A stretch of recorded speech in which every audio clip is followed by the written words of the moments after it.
Welcome to all of you again. আমরা আজকে English paper second class নিয়ে আলোচনায় এসেছি। Second chapter English paper principle of English language teaching. It is not only English language teaching but it is language teaching, principle of language teaching. আমরা বলতেই পারি যে আমাদের ইংলিশ ল্যাঙ্গুয়েজ টিচিংয়ের যে বিষয়টা, সেই বিষয়টা অ্যাকচুয়ালি ল্যাঙ্গুয়েজ টিচিংয়েরই বিষয়। এমনিতেই আমরা জানি যে ল্যাঙ্গুয়েজকে আমরা দুটো পার্টে ভাগ করেছি। এক, ল্যাঙ্গুয়েজ 1, নাম্বার 2 ল্যাঙ্গুয়েজ 2। ল্যাঙ্গুয়েজ 1 যেটা, সেটাকে আমরা মাদার টাং বলি, মাতৃভাষা বলি, যেটা অ্যাকুইজ করি, অ্যাকুইজিশন। এবং ল্যাঙ্গুয়েজ 2 আদার দেন মাদার টাং, অর্থাৎ মাতৃভাষা ছাড়া অন্য যে ভাষা আমরা শিখি, দ্যাট ইজ লার্নিং ল্যাঙ্গুয়েজ 2, সেটা যেটা আমাদের ক্ষেত্রে ইংলিশ। আমরা যখন মাধ্যমিক দিয়েছি সেই সময়ে নিশ্চিতভাবে মনে আছে প্রত্যেকের যে আমাদের ফার্স্ট ল্যাঙ্গুয়েজ ছিল বেঙ্গলি এবং সেকেন্ড ল্যাঙ্গুয়েজ ছিল ইংলিশ। ইভেন এখন যারা আমরা টেট এক্সামটা দেবো তাদের ক্ষেত্রেও লক্ষ্য করে দেখবে মাদার টাং যেটা সেটা ল্যাঙ্গুয়েজ 1-এ রয়েছে এবং ইংলিশটা রয়েছে ল্যাঙ্গুয়েজ 2। তো আমরা আজকে প্রিন্সিপল অফ ল্যাঙ্গুয়েজ টিচিং বা সেকেন্ড ল্যাঙ্গুয়েজ টিচিং যেটা, সেই সম্পর্কিত আলোচনা করব। প্রিন্সিপল অর্থাৎ নীতি। কোনো একটা ল্যাঙ্গুয়েজ শেখার, লার্নিং, টিচিং এর নীতিটা কী হওয়া উচিত, কতগুলো নীতি হওয়া উচিত।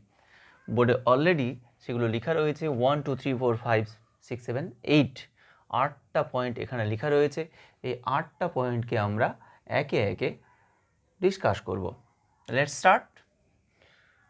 Theory of motivation and interest. The first principle of language teaching is theory of motivation and interest. Actually, motivation and interest এই যে বিষয়টা, it is not only for language teaching but it is needed for all the teaching learning process. অর্থাৎ শুধুমাত্র English লার্নিংয়ের ক্ষেত্রে বা টিচিংয়ের ক্ষেত্রে motivation বা ইন্টারেস্টের ব্যাপার নেই। শেখানো এই দুটো বিষয় যেখানেই রয়েছে সেই জায়গাতেই মোটিভেশন এবং ইন্টারেস্ট আছে। কোনো একটা ব্যাপারে, কোনো একটা কাজের পেছনে যদি মোটিভেশন না থাকে, অর্থাৎ প্রেরণা না থাকে, ইচ্ছা আগ্রহ যদি না থাকে, তাহলে সেক্ষেত্রে সেই শেখা বা শেখানো কোনোটাই সঠিক হয়ে ওঠে না। দ্যাটস হয় এখানে লেখা রয়েছে, একটু দেখব। It is prerequisite learning a language, অর্থাৎ কোনো একটা ল্যাঙ্গুয়েজ শেখার সময় এই যে বিষয়টা, এটা হচ্ছে প্রি রিকুইজাইট, অর্থাৎ প্রাথমিকতা পাবে। মানে আগে থেকেই এটাকে আমরা জেনে রাখবো। কেমন? মানে আমি কি চাইছি, কি করতে চাইছি ইত্যাদি। অর্থাৎ কোনো একটা কিছু শেখার জন্য আমার মধ্যে যে তাগিদটা তৈরি হবে, সেটা কি, কেন, কোথায়, কিভাবে ইত্যাদি প্রশ্ন উত্তরের মাধ্যমে। অর্থাৎ আমি যেটা শিখতে যাচ্ছি সেটা কেন শিখবো, দ্যাট ইজ প্রি রিকুইজাইট।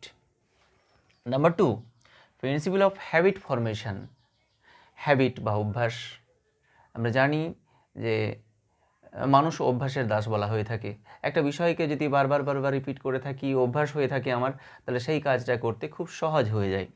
ল্যাঙ্গুয়েজ লার্নিংয়ের ক্ষেত্রেও বা ল্যাঙ্গুয়েজ টিচিংয়ের ক্ষেত্রেও প্রিন্সিপল অফ হ্যাবিট ফরমেশন, অর্থাৎ টিচারের রোল যদি বলা হয়, তাহলে টিচারকে বলা হচ্ছে যে উনি তার লার্নার্সদের নিয়ে হ্যাবিট ফরমেশন করবেন, অভ্যাস তৈরি করবেন ল্যাঙ্গুয়েজ লার্নিংয়ের ক্ষেত্রেও। অর্থাৎ সেকেন্ড ল্যাঙ্গুয়েজ লার্নিং, অর্থাৎ ইংলিশ আমাদের কাছে, যারা আমাদের মাতৃভাষা ইংলিশ নয় তাদের কাছে ইংলিশটা একটু কঠিনই মনে হবে। সেক্ষেত্রে ওই ইংলিশটাকে যদি লার্নিং করতে হয়, শিখতে হয় কিংবা শেখাতে হয়, তাহলে সেক্ষেত্রে হ্যাবিট ফরমেশনটা one of the most important point. কীভাবে করা যেতে পারে? Through regular practice. রেগুলার প্র্যাকটিসের মাধ্যমে সেটা সম্ভব। Language 1 and language 2 can be learn, অর্থাৎ রেগুলার প্র্যাকটিসের মাধ্যমে ল্যাঙ্গুয়েজ 1 বা ল্যাঙ্গুয়েজ 2, অর্থাৎ মাতৃভাষা বা অন্যান্য ভাষা, সেগুলো শেখাই যেতে পারে। Principle of imitation, 3 number point. Imitation, নকল করা, কপি করা। আমরা এমনিতেই জানি যে শিশুরা খুব নকলনবিশ হয়, অর্থাৎ সামনে যা দেখে সেটাকে নকল করতে সিদ্ধহস্ত। একদম শৈশব অবস্থা থেকেই আমরা দেখি, মোবাইলে কিছু একটা দেখছে সেটাকে নকল করছে, টিভিতে দেখছে নকল করছে, বড়দের দেখছে প্রতিনিয়ত তাদের নকল করছে। That is called principle of imitation. এখানে অল্প একটু লেখা রয়েছে, লার্নার ইমিটেটস টিচার। বিদ্যালয়ে বিশেষ করে স্টুডেন্টসরা, লার্নাররা, তারা টিচারকে ফলো করে সব সময়। সেই জন্যই তো বলা হয় যে টিচারকে হতে হবে রোল মডেল।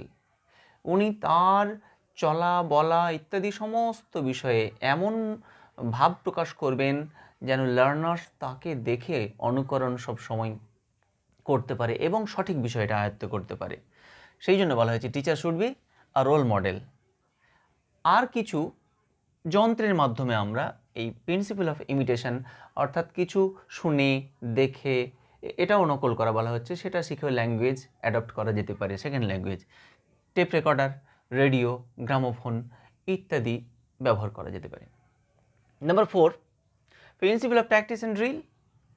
এখানে প্রিন্সিপাল অফ হ্যাবিট ফরমেশন ছিল, এই হ্যাবিট ফরমেশন হয় প্র্যাকটিসের মাধ্যমেই। ওই একই কথায় আবার এখানে হ্যাবিট আসবে প্র্যাকটিসের মাধ্যমে। তো principal of practice and drill, এই ড্রিল ওয়ার্ডটা খুব ইম্পর্ট্যান্ট, কোশ্চেনে খুব আসে ড্রিল নিয়ে।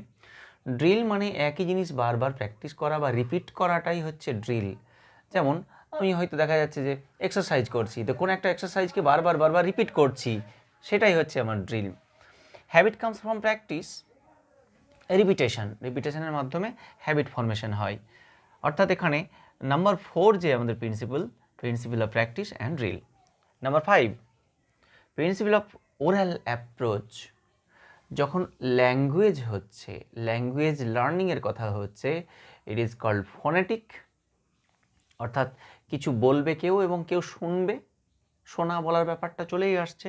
সুতরাং এটাকে ওরাল অ্যাপ্রোচও বলা হয়েছে, একটা নীতির মধ্যে ওরাল অ্যাপ্রোচ, অর্থাৎ মৌখিকভাবে কিছু বলবে, শুনবে ইত্যাদির মাধ্যমেও লার্নিং করাই যায়। এটাই অন্যান্য মেথডগুলোর থেকে বরং কুইকেস্ট, খুব তাড়াতাড়ি এর মাধ্যমে হয়, অর্থাৎ কেউ বলছে কেউ শুনছে, কেমন, যার জন্য এখানে বলাই রয়েছে কুইকেস্ট মেথড এটা। স্পিচ ইজ ভাইটাল, এক্ষেত্রে যিনি বলবেন, তিনি বক্তা, তার স্পিচটা হচ্ছে খুব গুরুত্বপূর্ণ, ভাইটাল। উনি কেমনভাবে বলছেন, কিভাবে বলছেন। এখানেই তো বলা হয়ে থাকে যে বিশেষ করে বাচ্চারা যেহেতু খুব নকল করতে পারে, সুতরাং আমি গৃহ পরিবেশেই হোক কিংবা বিদ্যালয় পরিবেশেই হোক না কেন, বড়রা আমরা যে ল্যাঙ্গুয়েজটা ইউজ করব সেই ল্যাঙ্গুয়েজটা যেন মডারেট হয়, সেই ল্যাঙ্গুয়েজটা যেন ভালো হয়, যাতে করে একটা শিশু সেখান থেকে লার্ন করতে পারে। Number 6, principal of natural order of learning. যদি আমরা লার্নিংয়ের ন্যাচারাল অর্ডারটাকে একবার মনে করি, সেখানে দেখব 4টা বিষয় ছিল।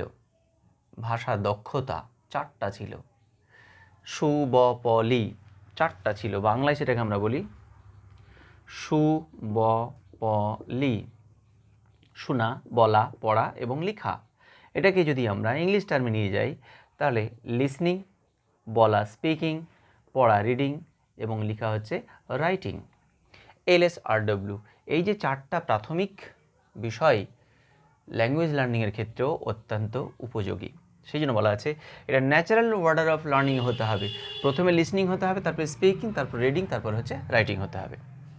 Next point, number 7, principal of using mother language.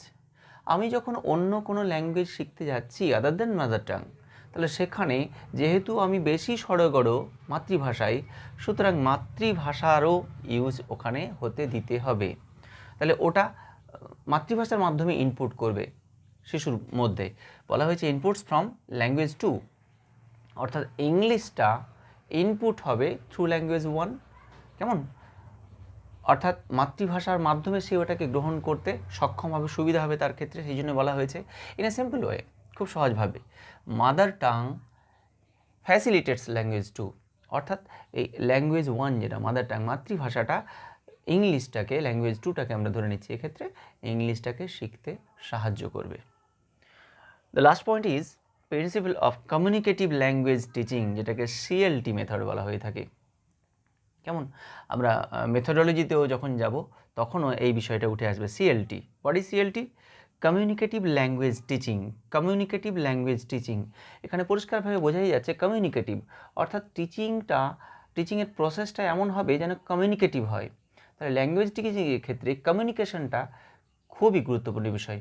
এমনিতেই আমরা জানি যে ল্যাঙ্গুয়েজ, ভাষা, হোয়াট ইজ ল্যাঙ্গুয়েজ না, যদি খুব সহজ কথায় বলতে হয়, তাহলে language is medium of communication, অর্থাৎ ভাষা হচ্ছে যোগাযোগের মাধ্যম। তো এই যোগাযোগের মাধ্যমে কি করা যেতে পারে না, ল্যাঙ্গুয়েজটা লার্নিং করা যেতে পারে, টিচিং করা যেতে পারে। তার মধ্যে যে বিষয়গুলো আসে, যেমন ইন্টারাকশান, পরস্পর একে অপরের সঙ্গে কথোপকথন ইত্যাদি হতে পারে। সিমিউলেশন, অর্থাৎ কোনো কিছু একজন বারবার বলছে, আরেকজন বারবার ওটাকে রিপিট করছে, শুনছে, দেখছে ইত্যাদি বিষয় হতে পারে। ইন্টারভিউ, মৌখিকভাবে কারোর সঙ্গে কারো ডিরেক্টলি ইন্টারভিউ, গ্রুপ ওয়ার্ক হতে পারে ইত্যাদির মাধ্যমে এই সিএলটিটা আয়ত্ত করা যেতে পারে। লার্নিং বাই ডুইং, কোনো কিছু কাজের মাধ্যমে করে শেখা, লার্নিং বাই ডুইং। এই নাম্বার 8 যে প্রিন্সিপাল, তার একটা থিওরি হচ্ছে লার্নিং বাই ডুইং। এখানে আরও বলতে পারি আমরা, mistakes should not be mistakes always, অর্থাৎ যখন এভাবে লার্নিংগুলো ঘটবে, কমিউনিকেশনের মাধ্যমে যখন লার্নিংগুলো ঘটবে, সেখানে ভুলভ্রান্তি হতেই পারে, দ্যাট ইজ নট সবসময় ভুলভাল, কেমন? সেই জন্য বলা হয় mistakes should not be mistakes always. প্রশ্ন আসতেই পারে, mistakes should not be mistakes always কোন পদ্ধতি, কোন ক্ষেত্রে, কোন নীতির ক্ষেত্রে? আমরা তখনই বলবো সেটাকে ইন সিএলটি মেথড, অর্থাৎ কমিউনিকেটিভ ল্যাঙ্গুয়েজ টিচিং। এই মেথডের মধ্যে আমরা এই পয়েন্টগুলোকে নিতে পারি। আমরা আজকের এই ছোট সেশনে যে আলোচনা করার চেষ্টা করলাম, principle of language teaching English আর ইংলিশ ল্যাঙ্গুয়েজ টিচিং, দ্বিতীয় ভাষা যেটা, সেই দ্বিতীয় ভাষাটাকে আমরা কিভাবে টিচিং করব, কিভাবে শিক্ষণ প্রক্রিয়া চালিয়ে যাব, তার প্রিন্সিপালগুলো কি। এখানে 8খানা প্রিন্সিপাল লেখা রয়েছে। আমরা এই প্রিন্সিপালগুলোকে নিজেদের মধ্যে স্টাডি করব, আয়ত্ত করব। ধন্যবাদ।